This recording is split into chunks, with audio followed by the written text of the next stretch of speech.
शुभ संध्या मित्रों। भारत की राज व्यवस्था वीडियो सीरीज के 5वें वीडियो में आप सभी का स्वागत है। आज इस वीडियो के माध्यम से हम अध्ययन करेंगे 1858 के भारत शासन अधिनियम के बारे में। यह महत्वपूर्ण अधिनियम, इसका निर्माण 1857 के विद्रोह के बाद किया गया था, जिसे भारत का प्रथम स्वतंत्रता संग्राम या सिपाही विद्रोह कहा गया था। भारत के शासन को अच्छा बनाने वाले अधिनियम के नाम से प्रसिद्ध इस कानून ने ईस्ट इंडिया कंपनी को समाप्त कर दिया। गवर्नरों, क्षेत्रों और राजस्व संबंधी शक्तियां ब्रिटिश राजशाही को हस्तांतरित कर दी थी। इस अधिनियम के मार्फत उन्होंने ब्रिटिश ईस्ट इंडिया जो कंपनी थी, उससे शासन की बागडोर सीधे ब्रिटेन की महारानी ने अपने हाथ में ले ली थी। चलिए इस अधिनियम के प्रमुख प्रावधानों का अध्ययन करते हैं। उससे पूर्व वीडियो को शेयर कीजिए अपने दोस्तों के साथ, और चैनल को सब्सक्राइब नहीं किया तो कर लीजिए, क्योंकि गोरा सर आपके लिए लेके आने वाले इसी प्रकार के उपयोगी कंटेंट।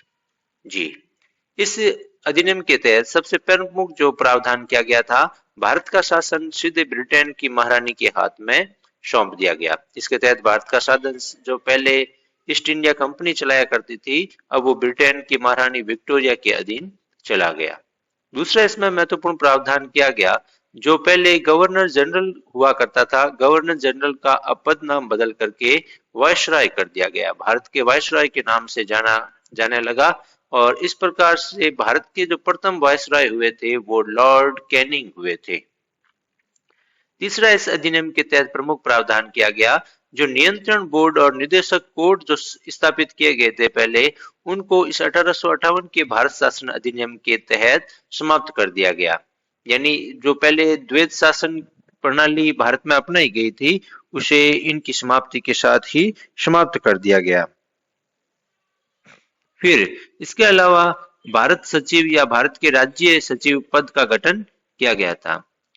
इससे पूर्व जो है, अब एक नए पद भारत के राज्य सचिव का सृजन किया गया, जिसमें भारतीय प्रशासन पर नियंत्रण की समस्त शक्तियां निहित थी, और इस भारत सचिव की सहायता के लिए एक 15 सदस्यीय सलाहकार परिषद का गठन किया गया, जिसका अध्यक्ष भारत सचिव ही होता था।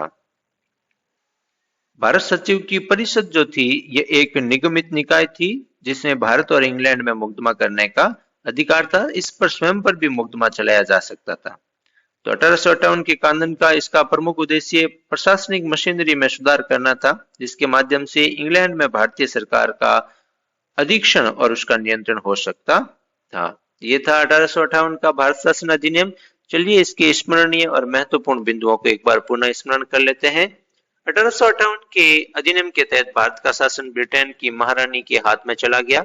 गवर्नर जनरल पद नाम को बदल करके वायसराय कर दिया गया, और नियंत्रण बोर्ड और निदेशक बोर्ड कोर्ट को समाप्त कर दिया गया, और भारत के राज्य सचिव पद का गठन किया गया था।